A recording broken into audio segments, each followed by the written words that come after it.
Ayan, the foundation of encouragement. So, yan yung topic ko for today. And kung may mga Bibles kayo or ano, wala naman, meron akong slides. Wait lang po. Hindi gumagana ata. Ayun, so, let us read po sa 1 Thessalonians 5:11. Therefore, encourage one another, build one another up, just as you are doing. Ano nga bang sinasabi dito sa 1 Thessalonians 5:11? So, ang nagsulat niyan is si Apostle Paul. Si Apostle Paul, sinasabi niya dyan sa mga Thessalonians na encourage one another, build one another up, just as you are doing. So, we have three pillars or three essential pillars na makukuha natin dito sa verse na yan. Ayan, so, nagalo ko lang po.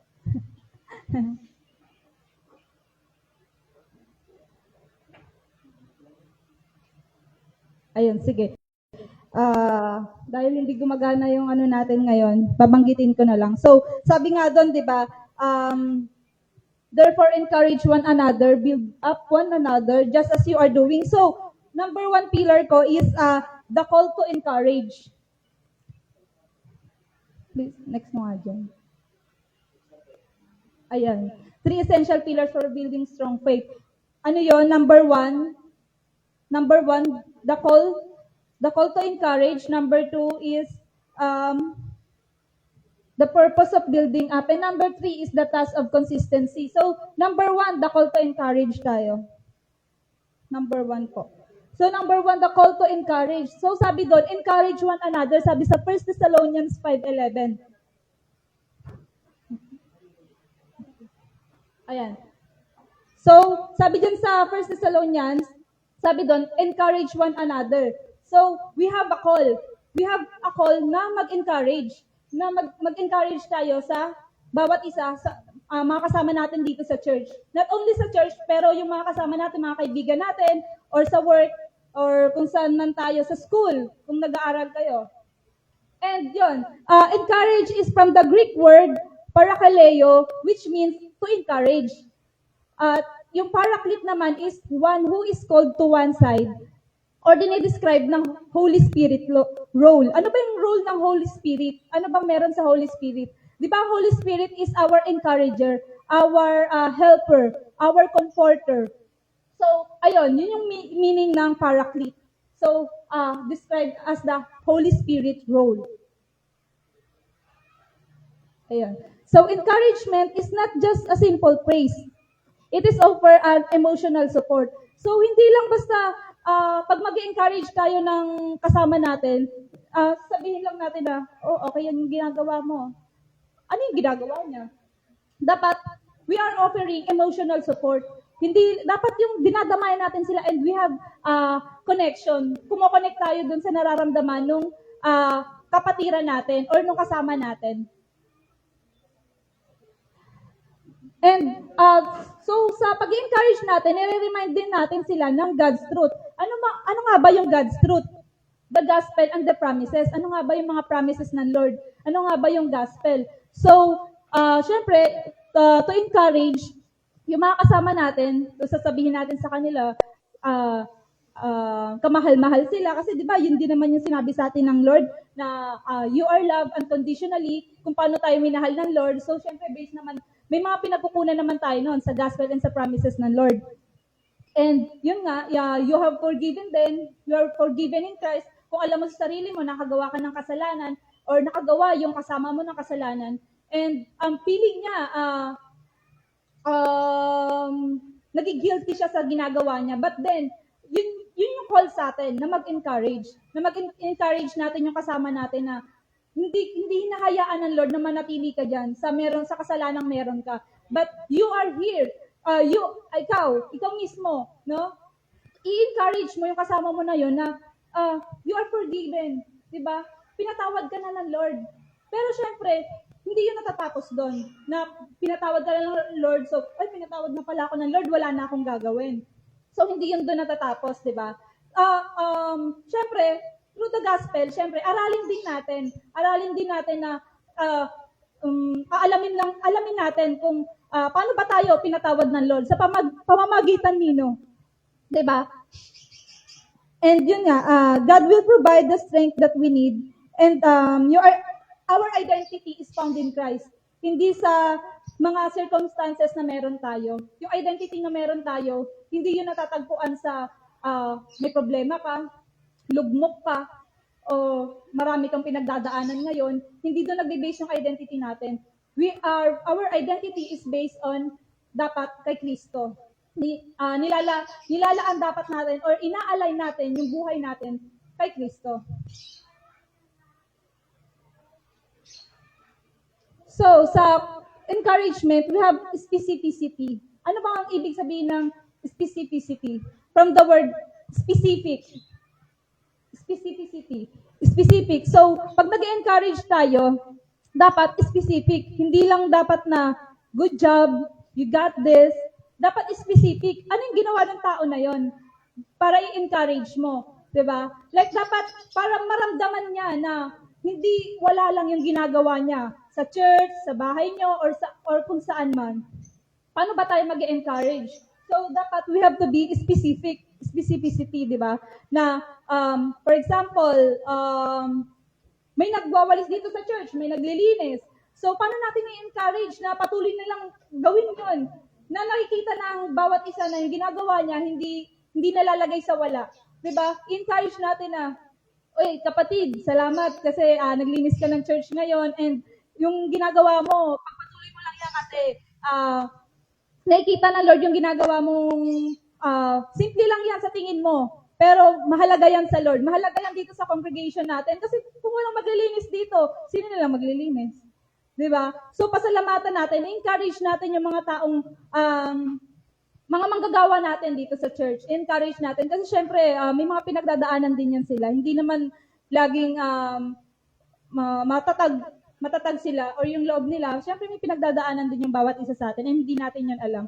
So, ang sinasabi ng Lord, we have the call to encourage. Yun yung call natin, na mag-encourage ng bawat isa. So, sa timeliness naman, from the word time, kailan ba? Kailan ka ba mag-encourage, kapatid? Bukas? Sa susunod na araw? Kailan? Pag yung kapatid mo wala. Sinasabi ngayon is, encourage natin yung bawat isa, encourage natin yung mga kasama natin, yung mga nasa paligid natin, especially for those na may mga pinagdadaanan and hindi nila kayang sabihin, hindi nila kayang i-brought out. Pero ikaw, kung nararamdaman mo, kapatid, na merong kang kapatid na may pinagdadaanan, kausapin mo, kamustahin mo, encourage mo. Bigyan mo na encouragement. Kasi baka through that, mag-share siya sa'yo, diba? And through that, maligtas mo rin yung buhay niya. Kasi kung alam niyo lang yung mga nangyayari ngayon sa social media, sa mundo natin ngayon, diba? If walang nag-i-encourage sa bawat isa, ano na lang mangyayari, especially sa mga kabataan? Kung walang nag-i-encourage ngayon sa mga kabataan, ano na lang mangyayari?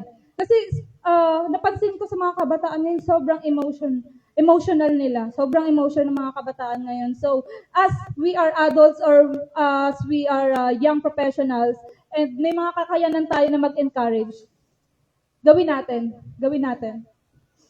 And yun, honesty. Ano nga ba yung sinasabi sa honesty? Paano ba tayo mag-encourage through honesty? So, syempre, dapat, from the word honesty,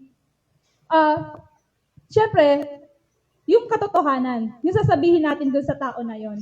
Although, syempre, may mga, di mo alam nga kung ano pinagdadaanan yan, so may possibility na pag sinabi mo yung katotohanan sa kanya, hindi niya kayanin. So, dapat, kung magre-review ka or kung kakausapin mo yung tao na yon, na with honesty or with truth, is with drop in love pa rin. Dapat may pagmamahal. May pagmamahal, di ba? Ayun. So, let's stop viewing encouragement as a suggestion. Kasi, we don't just encourage people, but because they deserve it. We encourage them because we are reflecting of God who encouraged us. Diba? Si Lord naman yung unang nag-encourage sa atin upang mag-encourage din ng kapwa natin. Si Lord naman yung unang nag-encourage or nagpapalakas sa atin, binibigyan tayo ng courage na mag-share at maging encourager sa bawat isa. Ayun, number 2. So, from the word, from the verse pa rin ng Thessalonians, sabi doon, build up one another. So, the purpose of building up. Ano nga ba yung purpose ng building up? But before that, yan. Oikodomio, or Greek word means to build a house. Pag nagbi-build ba tayo ng house, from the word build, ano yung naiisip natin? Pag nagbi-build ka ng house, especially sa construction, for example, bago pa lang, under construction, isa lang ba yung isa lang ba yung nagtatayo doon? Isang tao lang ba? Tingin nyo, kaya yun ng isang tao? Hindi, di ba? Kasi kung isang tao lang, baka kailan pa kaya matapos yan? Kailan pa matapos yung mga building na yan? Di ba? Kailan pa matapos yung building na yan? So, from the word to build a house, yung Greek word to build a house, ng oikodomio, nare-relate din dito yung buhay natin, no? Yung pagbi-build natin, yung pag-encourage natin is hindi lang ikaw mag-isa diyan, may kasama ka kapatid. Hindi tayo nag-iisa. From the word build, pag nagbi-build tayo ng house, hindi lang tayo mag-isa. May kasama tayo diyan. So, ang sinasabi diyan is to promote also na yung spiritual growth natin is may kasama tayo. 'Di ba? Ginagawa natin 'yon. Kasama natin yung mga kapatiran natin, mga ka-churchmate natin, mga kababaihan dito sa atin, sa Gem Life, 'di ba? Dapat nagpapalakasan tayo, mga kababaihan natin dito, mga katatayan natin, mga young professionals. And then, yon, building up is a deeper than just encouragement. Totoo naman talaga na mas deeper yung building up kaysa dun sa encouragement. Kasi from the word encouragement, it is emotional support. Yung encouragement, emotional support yung kailangan doon. And sa building up, spiritual construction. Kasi sa building up, spiritual construction, it means it comes from inside. May inaayos sa loob mo, kapatid. Di ba? Building up, may inaayos sa atin, sa sarili natin. So, paano tayo makakapag-encourage? Paano natin mismo, tayo, sa sarili natin, paano tayo magiging encourager sa bawat isa? Kung yung spiritual natin, or yung spiritual construction natin is hindi matibay. So, dito, tinuturo yung purpose ng building up. So, how do we build up? Paano nga ba? Paano nga ba tayo nagbi-build up? So, it is done in truth. We build through the Word of God. So, sabi dyan, we build through the Word of God. It is done in truth. So, ano nga ba yung katotohanan? Ano nga ba yung katotohanan? Paano nga ba tayo magbi-build up? So, syempre, yung basis natin doon is through the Bible. Kapatid, kung hindi ka nagbabasa ng Bible, kung hindi mo pinagbubulay-bulayan yan, paano ka makakabuo ng true foundation? Paano ka makakabuo ng tamang pundasyon sa buhay mo, sa buhay natin, 'di ba? Kung hindi mo ginagawa 'to sa pamamagitan ng katotohanan. Ito yung sinasabi, 'di ba? We build through the Word of God. And it's not a joke. Word of God 'yan. 'Di ba? Si Lord na 'yan eh. And it is done in love. So, in building up, ginagawa natin 'to ng may pagmamahal. Speak the truth, but it must be wrapped in love. So, kagaya nga nun sa encouragement, di ba? Na nag-encourage tayo ng tao, hindi lang, or nagiging honest tayo, nag-speak tayo ng truth sa tao, but then, dapat may pagmamahal. Hindi yung encourage mo or pagsasabihan mo yung tao na yon, but then, di mo alam kung ano yung nararamdaman niya. So, dapat yung atake natin is may pagmamahal. Yun yung tinuturo dito ngayon sa purpose ng building up, no? Na dapat ginagawa natin to ng may katotohanan at may ng pagmamahal.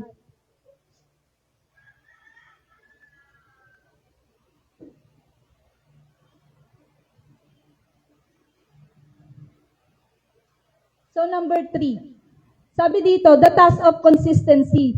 And sabi doon sa 1 Thessalonians, doon sa dulo, just as you are doing. Yun yung sabi ni Apostle Paul, conclude the command by saying, just as you are doing. Ano nga bang ibig sabihin nun? It is an ongoing lifestyle. Lifestyle siya eh. yung sinasabing, just as you are doing, or the task of consistency. Gano'n ka ba consistent sa ginagawa mo? Sa ginagawa mong pag-build up, sa ginagawa mong pag-encourage. Gano'n ka ba ka-consistent, kapatid? So, hindi lang yun affirmation na kung ano yung ginagawa mo. But then, sinasabi dito na gaano ka ka-consistent sa task na binigay ng Lord sa'yo. Kasi number 1, sabi doon, the call. Number 2, purpose. And then this is number 3, task. We have a task, we have a call, we have a purpose, and we have a task. May kailangan tayong gawin. And dapat maging consistent tayo and maging lifestyle natin yung ganon. Yung pag-build up, yung pag-encourage sa bawat isa sa atin. Ayun, building up, encouraging is not an event. It's not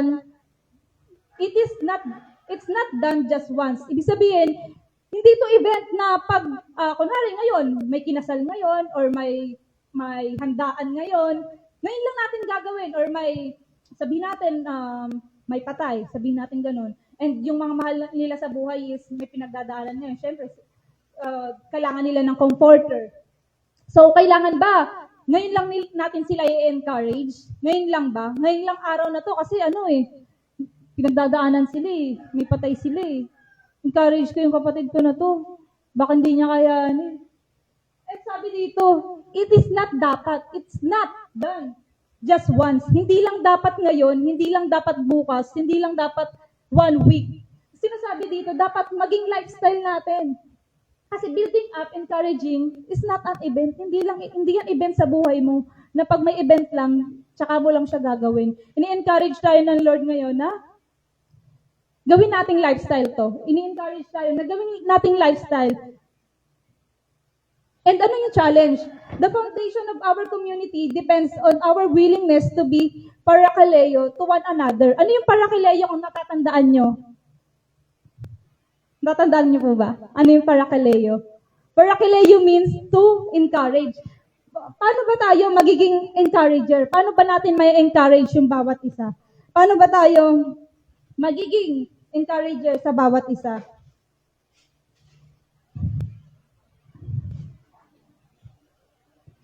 And yun. So, syempre, sa consistency, it's not just a passive, but dapat active. Consistent. Consistent tayo sa ginagawa natin. And ano yung purpose? God's purpose is, ginagamit tayo ng Lord to encourage and become a testament ng God's faithfulness. Diba? Ginagamit tayo ng Lord na maging encourager, not a destroyer. Diba? Ginagamit tayo ng Lord upang yung kapatid mo na yan, hindi ikaw yung dapat sumira ng buhay niyan. Dapat, ikaw yung maging encourager niyan, kapatid. Ikaw, ngayon, ikaw ba yung taga-sira o taga-encourage? Encourager ka ba? You are a builder? Builder ka ba? Or you're just destroyer? Diba? Pag nilay-nilayan natin po yan, pag-isipan po natin na nagiging ba ako? Encourager ba ako sa kapwa ko? Sa mga nakakasama ko? Na-encourage ba sila sa ginagawa ko? Na-encourage ba sila sa buhay ko? Kasi from the word, task of consistency, dapat nakikita yan sa buhay natin. Hindi lang sa salita. Dapat mismo tayo sa buhay natin nakikita yan. Kasi kung hindi yan nakikita sa buhay natin, kapatid, paano tayo magiging encouragement sa bawat isa? Paano tayo magiging encourager? Paano tayo magiging builder? Kung ikaw mismo sa sarili mo, hindi mo alam yung right foundation na meron ka. Diba? And yun. Sana hindi ko nalagay dyan pero sabi dito, let us not be Christians who just wait to be strengthened. Let us be Christians who strengthens others up. The very thing solidifies our own foundation. So, wag tayo mag-antay na, taga-bigay lang tayo, or taga-bigay lang tayo ng encouragement sa bawat isa, tayo lang yung taga-bigay ng kalakasan, tayo mismo kailangan din natin yon. Kasi, dun solidifies yung foundation natin. We have to encourage one another. Sabi nga doon, di ba, sa Bible verse, no? Encourage one another, build one another up, just as you are doing. So, hindi sinasabi dito na ikaw lang yung magiging encourager. Hindi yung sinasabi dito.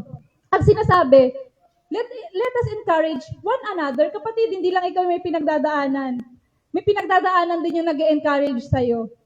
So, pag may time na napapansin mong naglalaylo na siya or napapansin mo, di ba, na parang may pinagdadaanan tong tao na to. Parang nagbabago na to. Parang dati naman, lagi akong kinakausap nito, ini-encourage ako. Bakit ngayon hindi niya na ako ini-encourage? Oh, so, with that, kapatid, dapat kausapin mo. Dapat ikaw naman yung maging encouragement sa kanya. Di ba? Dapat maging encourager tayo ng bawat isa. Maging builder tayo ng bawat isa. Di ba? Encouragement, build up one another, at just as you are doing. Call, purpose, and task. We have a call to encourage one another. We have a purpose to build up one another, and we have a task. No? Na kung ano yung ginagawa natin, ipagpatuloy natin yan. Kapatid, di ba ginagawa mo ngayon? Nagiging encouragement ka ba sa bawat isa? Nagiging builder ka ba sa bawat isa? Dito na ako magtatapos eh. So, Christian responsibility, come alongside one another to comfort, to console, and build each other up in faith and maturity. So, ang Christian responsibility natin is mag-comfort, console, and build each other up. Kagaya nga lang sabi ko kanina, di ba? Kasi doon mas mapapatibay, masosolidify yung foundation natin, yung right foundation na meron tayo. Yun yung sinasabi sa atin ngayong umagang ito, no, mga kapatid. Let us be encourager. Let's encourage one another, kapatid. Let us build one another up. Build natin yung kapwa natin. Also, syempre, yung sarili natin, no. Hindi lang naman sila yung may pangangailangan. Tayo rin. So, hindi natin yun binibigyan or pinapawalang halaga. Lahat tayo dito, kapatid, mahalaga. Mahalaga tayo sa Lord. And yun nga, tinuturuan tayo na magkaroon tayo ng right foundation. Kasi hindi lang naman tayo dapat yung recipient ng mga blessings na nararanasan natin ngayon. But, we are foundation givers dapat. We are foundation givers. Let us note that. Let us foundation givers, hindi lang recipient ng mga blessing na binibigay ng Lord. But then, magkaroon tayo, maging pundasyon tayo ng bawat isa, maging kalakasan tayo ng bawat isa, na-encourage yung nasa paligid mo kasi nakikita niya yung buhay mo, kapatid. May pagbabago. Diba? Dapat meron tayong pagbabago. Kasi kung walang nakikita, yung nag-encourage ka, pero wala namang nakikita yung tao na yun sa'yo, nag-encourage mo ako, ikaw mo, ganyan. Diba? Nag-encourage ka, binibuild up mo ako, pero ikaw naman, hindi ko nakikita sa buhay mo eh. Diba? So, dapat maging source tayo ng foundation din ng bawat isa. So, mismo tayo sa sarili natin, dapat magkaroon din tayo ng encouragement sa sarili natin. Diba? Maging builder din tayo ng mismong sarili natin. Hindi lang aasa lang din tayo sa iba.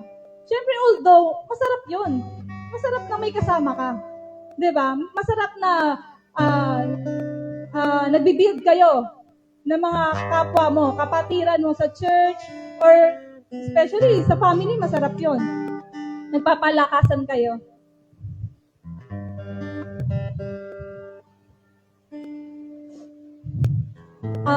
Inaanyayahan ko po ang bawat isa na tumayo.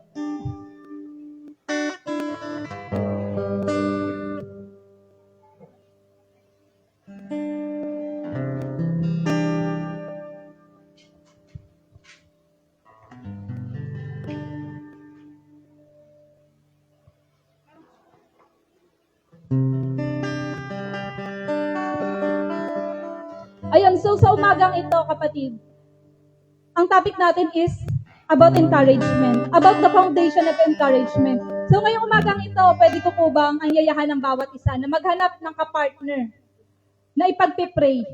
Pwede kahit hindi nyo kakilala kasi mas maganda yun kasi nagbibuild tayo ng foundation sa bawat isa. Nagbibuild tayo ng foundation sa mga kasama natin. So, pwede kang humanap, kapatid, kahit hindi mo kakilala yan. Ipag-pray mo. Ipag-pray nyo yung bawat isa. So, hanap kayo ng kapartner nyo. Hanap po kayo ng kapartner nyo. And bibigyan ko po kayo ng oras habang pinapatugtog yung Living Hope.